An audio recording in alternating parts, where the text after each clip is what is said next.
Boa noite, irmãos, boa noite, irmãs, que nos assistem na Sociedade Espírita de Auxílio e Fraternidade da noite de hoje. Eu tenho aqui comigo o nosso irmão Garay. Boa noite, Garay. Boa noite. Tô. Temos também o Pablo Ramon, Boa noite. trabalhador da nossa Casa Espírita. Sejam todos muito bem-vindos, sintam-se acolhidos, que a paz do Cristo possa estar em todos os corações. Na noite de hoje, nós trazemos mais uma vez, como todas as quartas-feiras, um tema baseado no Evangelho, segundo o Espiritismo. O tema da noite de hoje está lá no capítulo 8º, Bem-aventurados os que têm puro o coração. O tema que vai ser trazido pelo nosso irmão Pablo Garay tem por título Escândalos.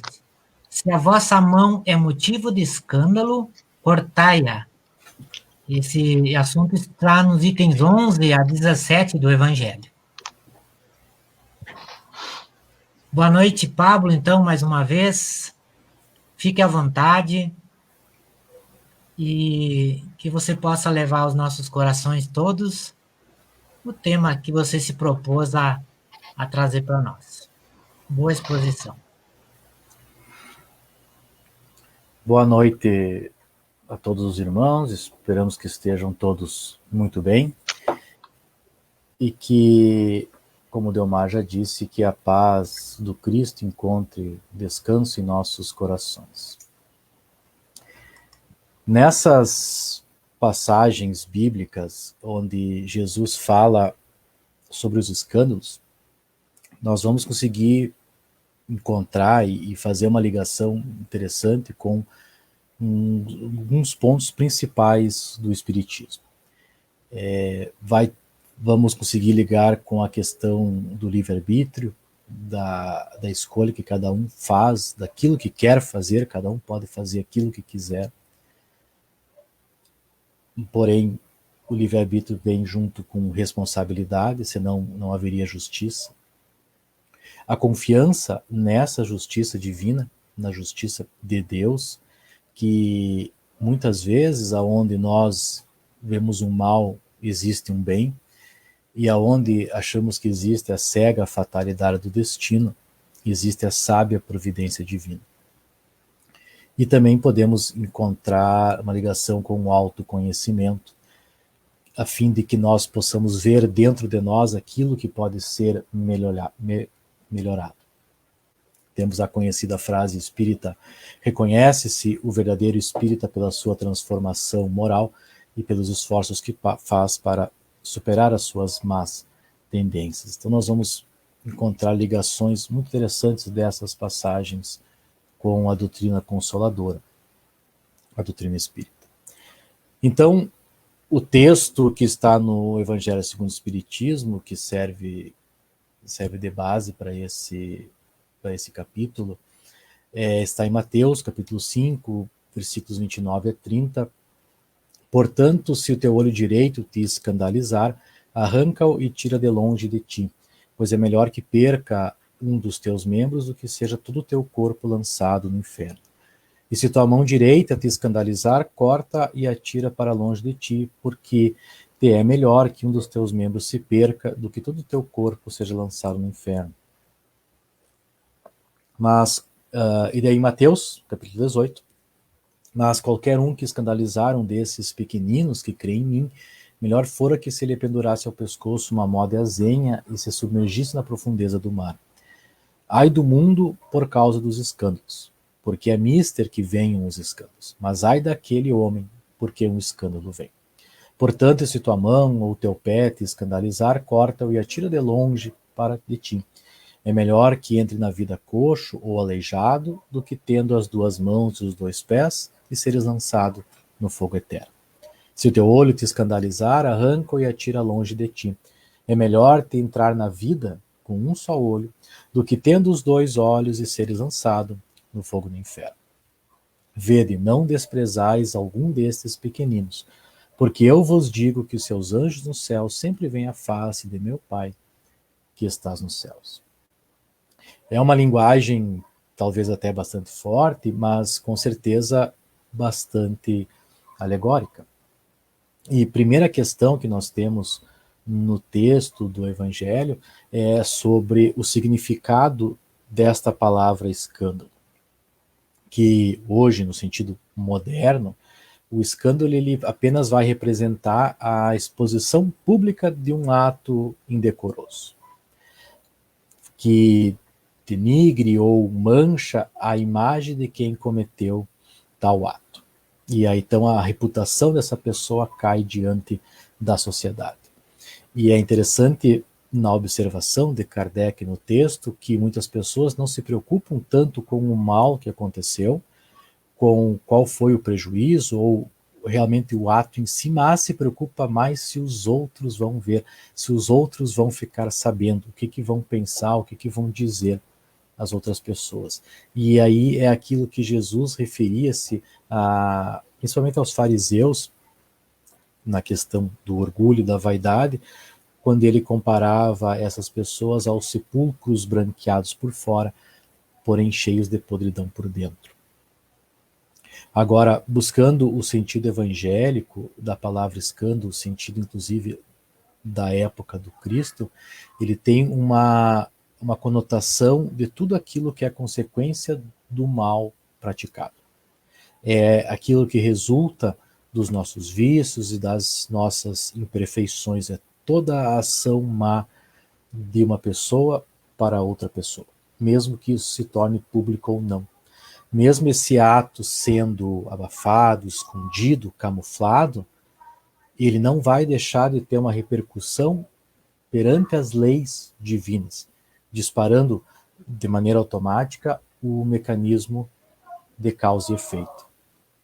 Então, inclusive na edição do Evangelho segundo o Espiritismo, editado pela FEB, existe uma nota de rodapé onde fala da questão dessa palavra escândalo, que nas traduções mais atuais do Novo Testamento é substituída a palavra escândalo por tropeço, que é um significado mais perto do original.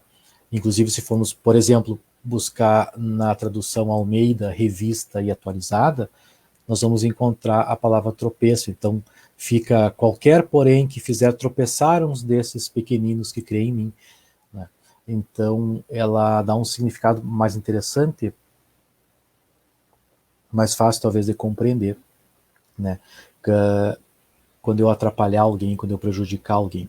E fazendo uma divulgação interessante, nesse Novo Testamento do Haroldo Dutra Dias, que ele faz uma tradução muito bacana, ele vai trazer o significado mais próximo possível do que realmente era da época do Cristo, que essa palavra escândalo, escândalon, em grego, é fazer tropeçar, fazer vacilar, errar, ofender, chocar.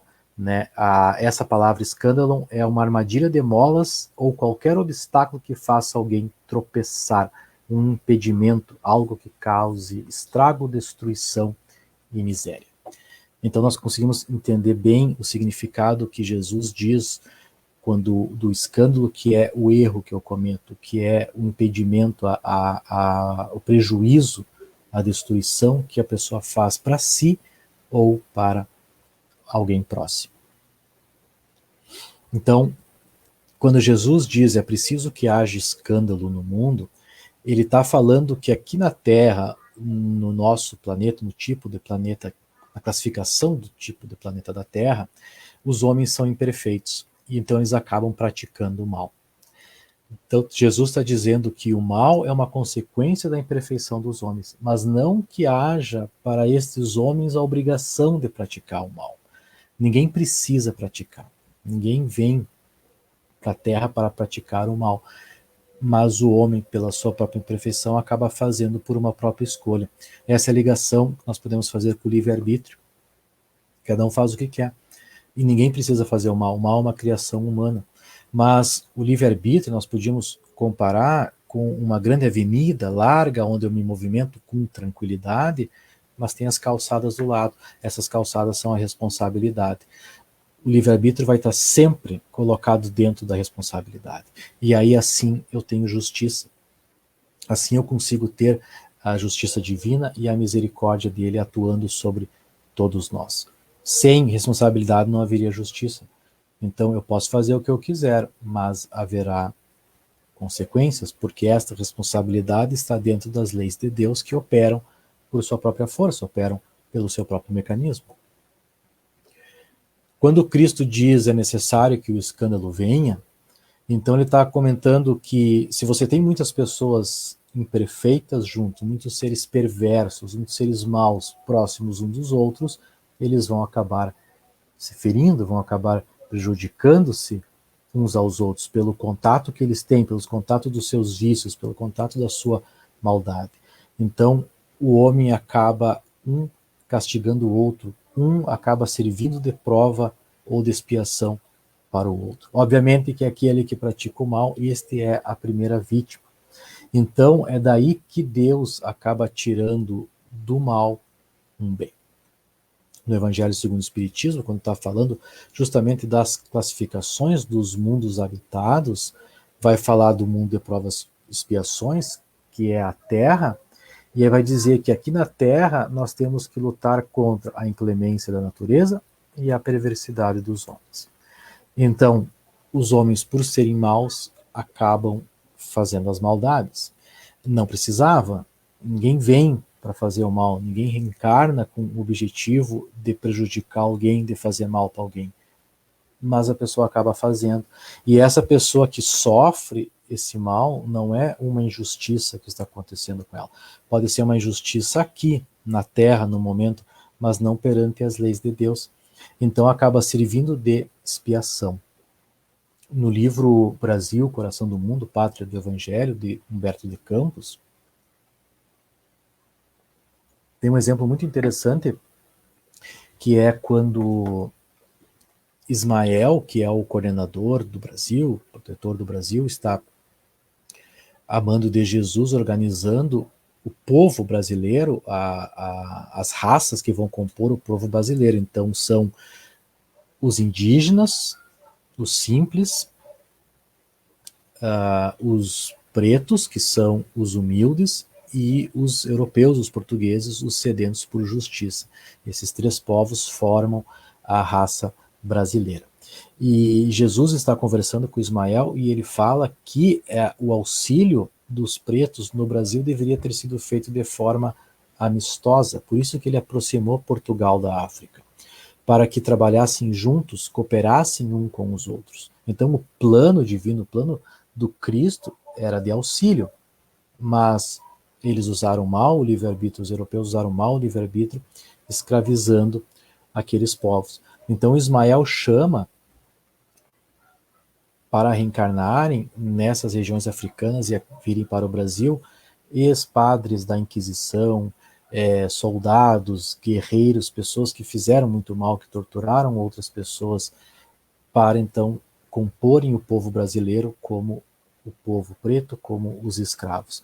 Então a escravidão acabava servindo de expiação para esses povos. Por isso que muitos aceitaram essa reencarnação como uma chance de livrar-se dos seus maus, para libertarem a sua consciência daqueles mal que eles praticaram. E isso vai continuar, homens servindo de expiação para outros homens, enquanto nós quisermos, porque no momento em que nós decidimos parar de sofrer, no momento que nós decidimos perdoar alguém, decidimos nos elevar, quebra-se um ciclo vicioso de sofrimento e começamos a ficar livre. E isso vai acontecer na Terra até que torne-se um mundo feliz, um mundo ditoso, onde não existe mais o mal.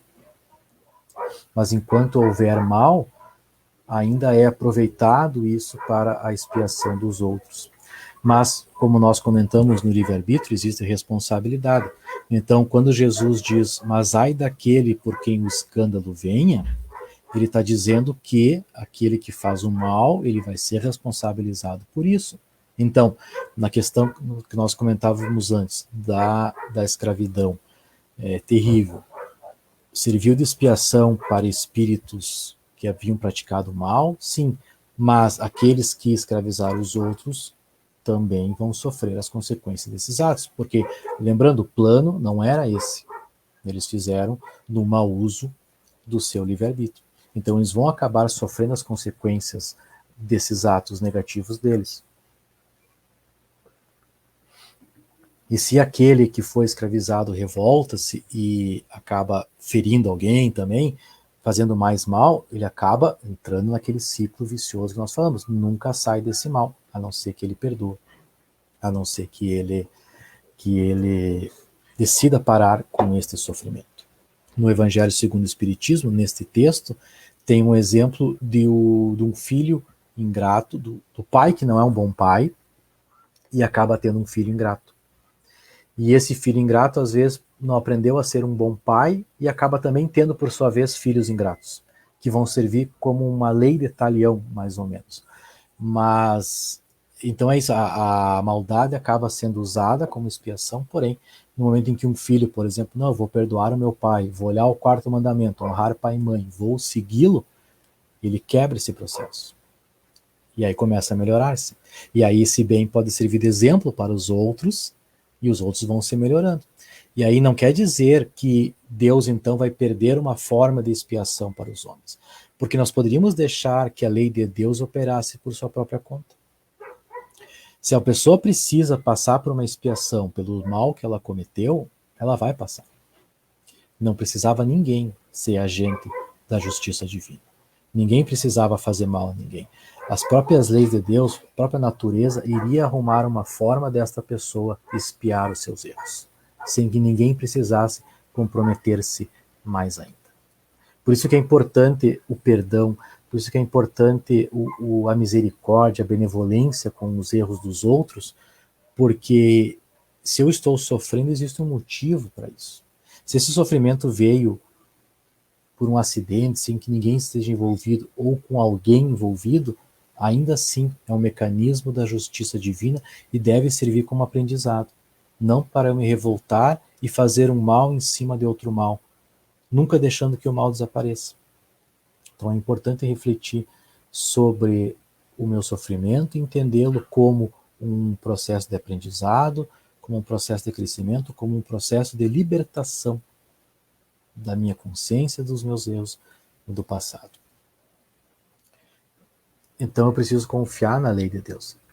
Eu preciso confiar na justiça divina.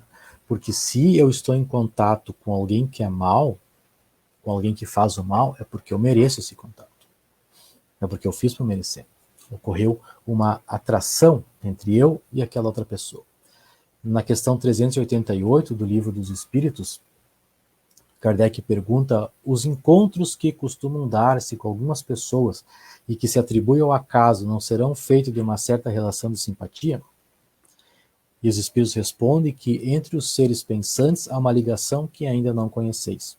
O magnetismo é o piloto dessa ciência, que mais tarde compreendereis melhor. E na questão 389, é a repulsão instintiva que se experimenta por algumas pessoas. Da onde se origina? E a resposta são espíritos antipáticos que se adivinham e reconhecem sem se falar. Então veja, existe uma atração, um magnetismo entre os seres, entre os compromissos que nós temos uns com os outros. Então, às vezes, uma pessoa que tem uma certa necessidade de uma expiação acaba atraindo para perto dela aquela pessoa que tem más tendências. Ela não vai se aproximar para fazer o mal, mas ela tem uma tendência má, ela usa o livre-arbítrio como ela quer. E no momento em que ela faz o mal, esse mal vai acabar sendo em alguém que tem aquela necessidade. E aí, perante as leis de Deus, não há injustiça. A questão é eu saber sofrer.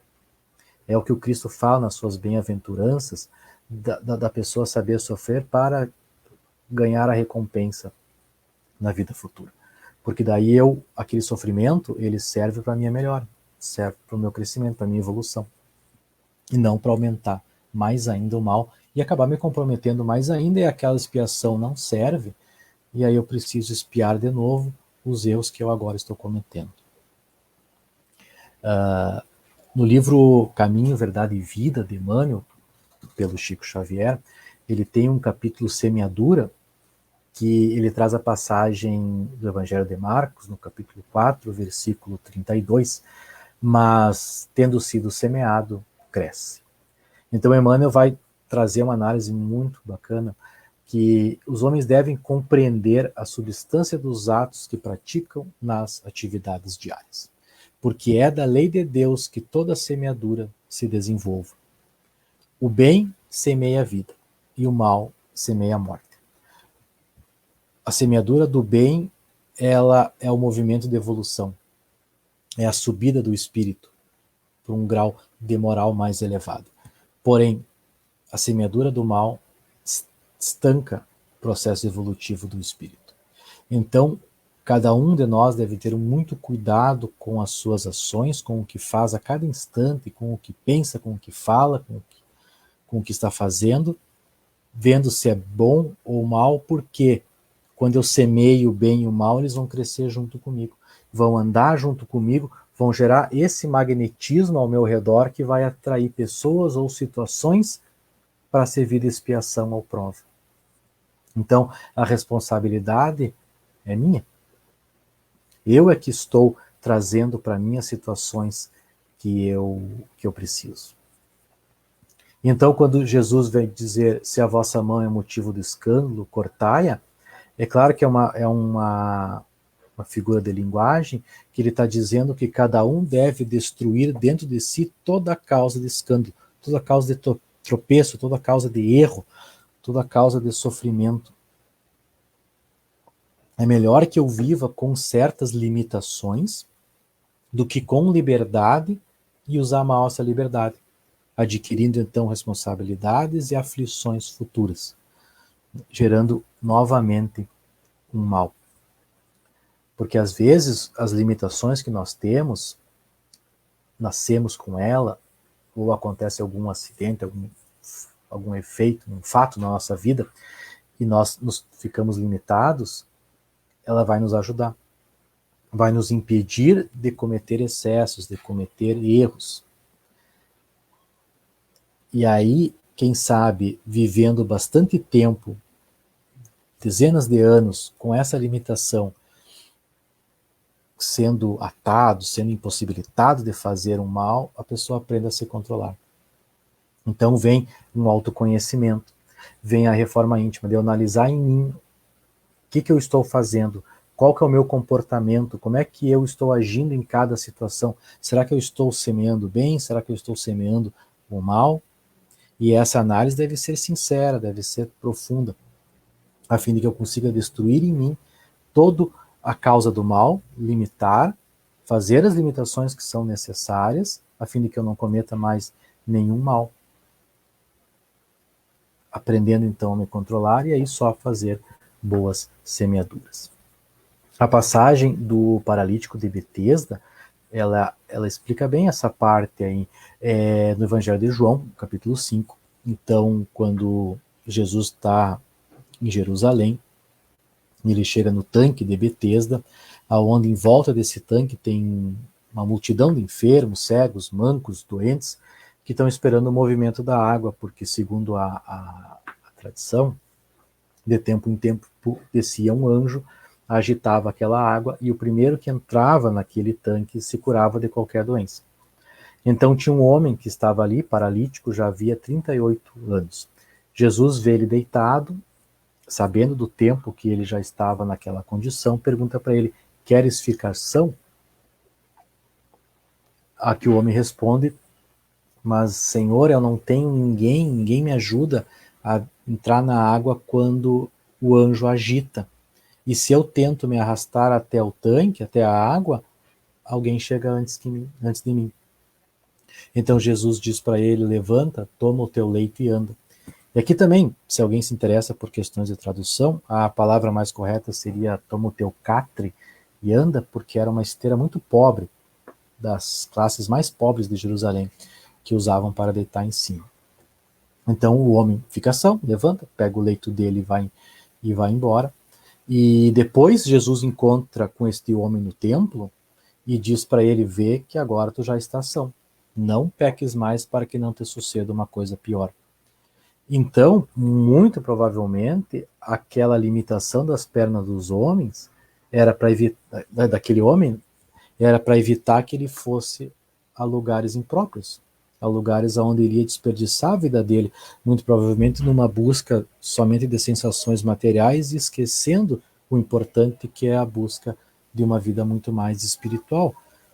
Então, a limitação dele e todo aquele tempo era para ele aprender a refletir sobre isso, a comportar-se, com essa limitação, ele ir percebendo qual que é o verdadeiro sentido da vida, o que era importante, e para que ele, de tanto tempo sem ir para esses lugares, até se desacostumasse com isso. Por isso que Jesus diz para ele, não vá para não ter suceda algo pior. Quer dizer que aquela limitação já era o resultado do escândalo, do tropeço dele. Por isso que ele estava limitado, porque ele havia feito já coisas erradas, já havia feito mal, e agora estava arcando com as consequências. Mas se ele não usasse o aprendizado que ele teve, iria fazer o mal de novo. Por isso que Jesus diz, pega o teu leito e anda. O leito é a experiência dele, é aquele aprendizado que ele teve com aquilo, para que ele não esquecesse o aprendizado que aquela limitação trouxe para ele. Então, pega o teu leito e anda, ou seja, aprenda com a tua limitação, aprenda com a tua dificuldade, aprenda com a tua dor, e não erre de novo, não faça novos escândalos. Né? Então, não é Deus que vai cortar a mão e lançar ao fogo. Veja, como Jesus diz, você corta a sua mão e lança até o fogo. Ou seja, é o próprio ser que deve compreender o porquê das suas limitações, ou então colocar-se em alguma limitação, a fim de ter um aprendizado, a fim de não errar mais, de não realizar uma má semeadura. Então eu devo assumir a responsabilidade sobre as minhas ações. Eu devo ter um controle sobre a minha vida, tendo um autoconhecimento para usar bem o meu livre-arbítrio. Então, conseguimos fazer boas ligações do texto evangélico com os ensinamentos da doutrina espírita. E, por fim, tem o texto de Emmanuel, no livro Fonte Viva, que o título é Aceita a Correção, onde ele traz uma bela passagem da carta de Paulo aos Hebreus, no capítulo 12, versículo 11, quando ele diz que toda disciplina com efeito, no momento, não parece ser motivo de alegria, mas de tristeza. Depois, no entanto, produz um fruto pacífico aos que têm sido por ela exercitados, um fruto da justiça. Então, aquela disciplina que eu me imponho, ou aquela limitação que é me imposta na minha vida, seja por um nascimento ou por alguma coisa que acontece depois, se eu sei aproveitá-la, ela vai produzir um ensinamento. Eu vou evoluir com isso, eu vou me livrar de certos grilhões da minha vida. Então, ele comenta que o homem deve compreender a importância dessas correções. Ele diz: a corrigenda é sempre rude, desagradável, amargurosa, mas aqueles que lhe aceitam a luz resulta sempre em frutos abençoados da experiência, do conhecimento, compreensão e justiça. O homem deve receber essas correções, essas limitações, ambiental no próprio coração para usar isso para o seu próprio crescimento. O problema da felicidade pessoal nunca será resolvido pela fuga ao processo reparador. Então, se eu me revolto com as situações da vida, com as limitações que eu tenho, com as dificuldades, eu não aprendo. Eu desperdiço uma excelente oportunidade de reparação, uma excelente oportunidade de uma boa semeadura.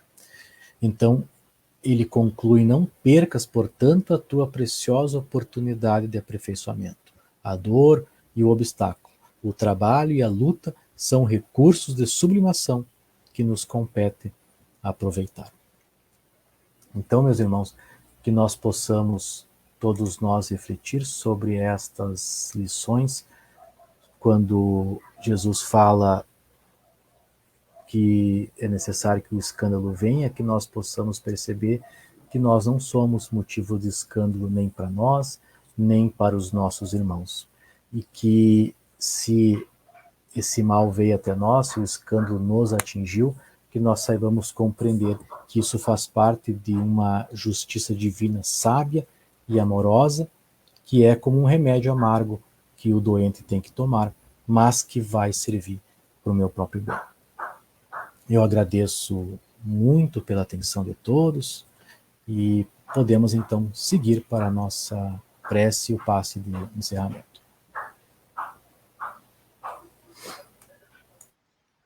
Boa noite mais uma vez,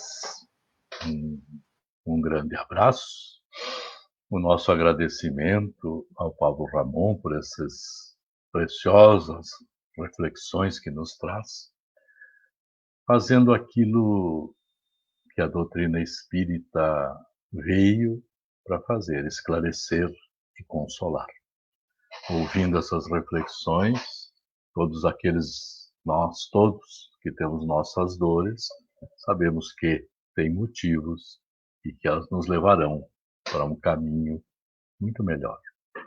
Antes da nossa prece de encerramento, vamos relembrar dos atendimentos fraternos, que ora se fazem, então, usando também da tecnologia, já que não estamos permitidos nos encontrar assim, pessoalmente, como era antes desta dificuldade que vivemos.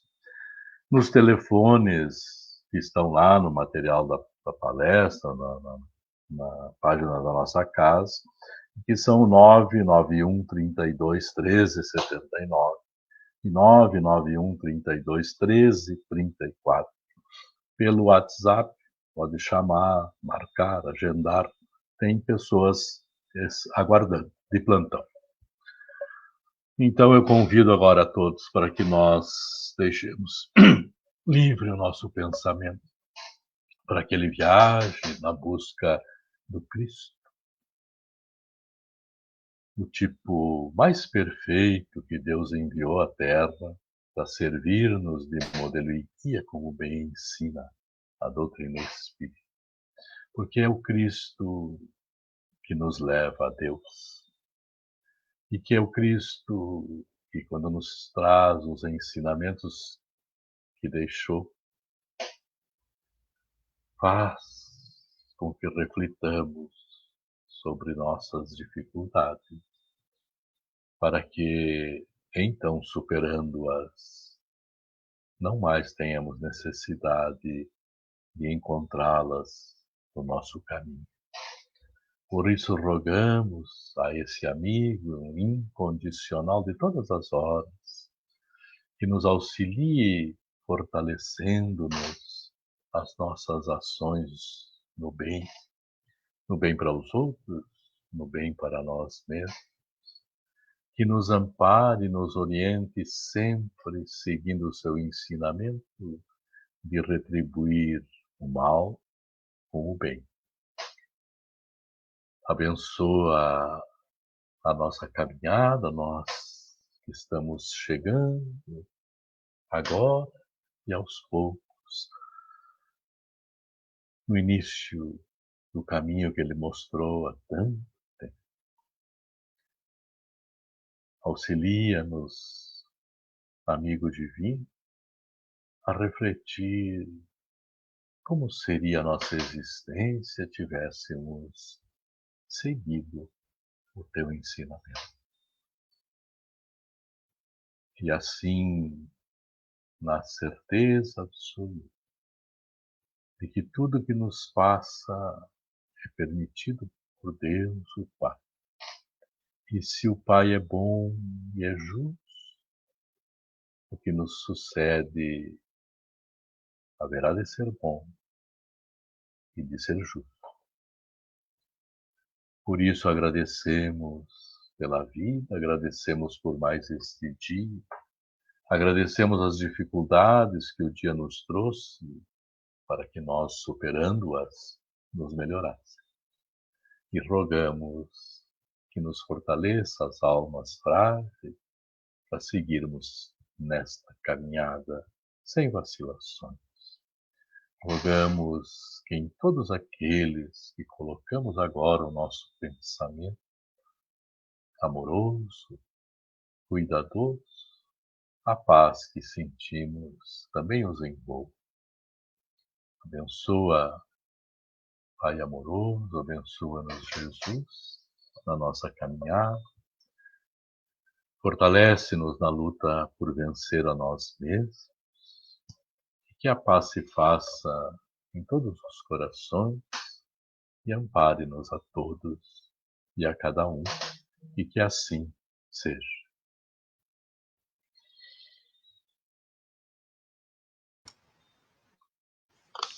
Que assim seja.